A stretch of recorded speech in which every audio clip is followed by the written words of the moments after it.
മദ്ദക്ഷരവും ഹംസും രണ്ടു പദങ്ങളിൽ വന്നതിൻ പേരാണ്. ആരിദ് മദ്ദിനെ അറിയില്ലേ, ആരിദ് മദ്ദിനെ അറിയില്ലേ, മൂന്നാലിഫോളം നീളില്ലേ. മദ്ദിൻ ഹർഫിന് പിറകെ സുക്കൂൻ പുതുതായാൽ ആരിദ് മദ്ദല്ലേ. മദ്ദിൻ ഹർഫിന് പിറകെ സുക്കൂൻ പുതുതായാൽ ആരിദ് മദ്ദല്ലേ. ലാസിമതെന്നൊരു മദ്ദുണ്ട്, ദീർഘം മൂന്നലിഫിനുണ്ട്.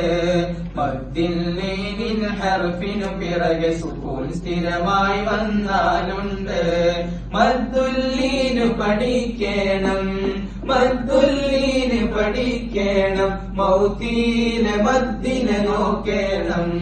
ലീനിൻ ഹർഫിനു പിറകെ സുക്കൂൻ പുതുതായതിനെന്നും ഓർക്കണം.